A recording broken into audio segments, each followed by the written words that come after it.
La télévision de l'époque, en dehors du journal télévisé, s'intéresse peu aux victimes de la crise.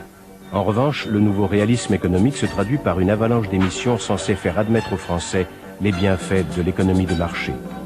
Vive la crise, diffusée en février 1984, est à ce titre révélatrice du retournement idéologique d'une partie de la gauche. Présentée par l'acteur Yves Montand, longtemps proche du Parti communiste, l'émission est faite pour choquer la France des années 80. La crise? Quelle crise? Tout le monde en parle autour de nous comme d'un désastre. Avouez pourtant que ce désastre-là n'est pas spectaculaire. Je veux dire, comparé avec ce qui se passe ailleurs dans le monde. Chez nous, les choses n'ont pas l'air catastrophiques. Pour la plupart des gens, la crise, ce n'est encore qu'un mot. Mais oui, parce que nous mangeons notre faim, nous sommes en paix. Le pays profite, malgré certaines inégalités, de privilèges incroyables.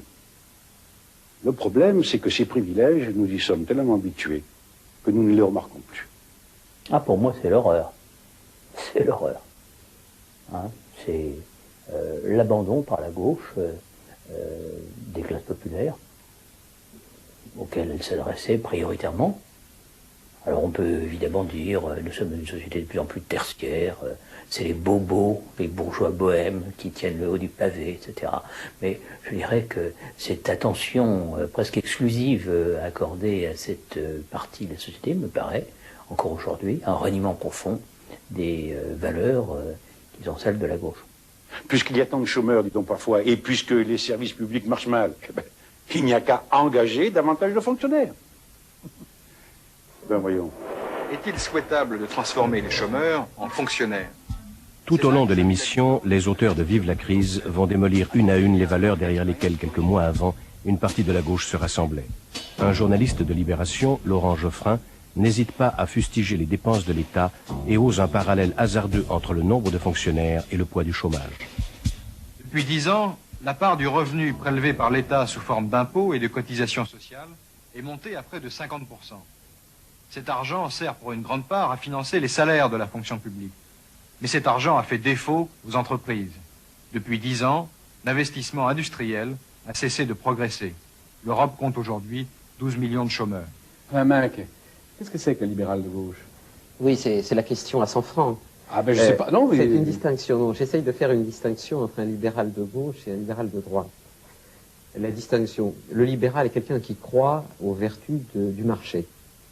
Le libéral de droite, je commence par là, croit que le marché est le meilleur moyen d'obtenir un optimum économique, mais qu'il faut faire en sorte de maintenir un certain nombre de stabilisateurs pour que la société ne bouge pas trop, même si on atteint l'optimum économique. Le libéral de gauche, donc moi, croit que le marché, outre un certain nombre de vertus économiques, peut être un moyen assez brutal de changer la société, et que de ce point de vue, il faut le laisser jouer à plein. Je me réjouis en tout cas de voir renaître l'idée d'entreprise, de profit, de marché, enfin à la main quand on parle avec des accents qui me bouleversent.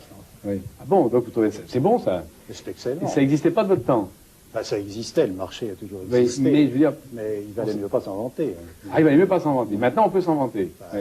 Alors, bon... Toujours en 1984... Aujourd'hui, aux États-Unis, c'est devenu un véritable événement, presque une bible de la réussite. Pourquoi? Eh bien, tout simplement parce qu'il contient les secrets des meilleures entreprises américaines. Nous avons fait nos bagages et nous sommes venus jusqu'ici, à San Francisco.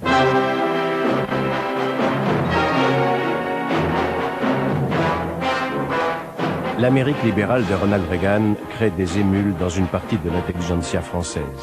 Un certain nombre de journalistes ou d'intellectuels jettent au rencard les vieilles idéologies collectivistes pour valoriser le culte de la réussite personnelle. Ceux-là même qui, 10 ans plus tôt, glorifiaient la classe ouvrière, n'hésitent plus à exalter en ces années 80 la nouvelle image du patron qui gagne.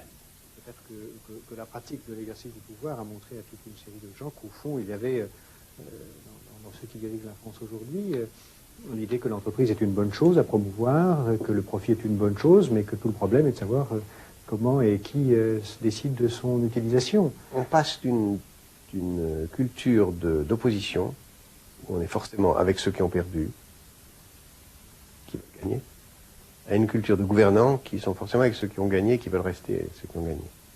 Donc c'est comme on incarne la France, c'est vive la France qui gagne. On ne peut pas être vive la France qui perd quand on est au pouvoir.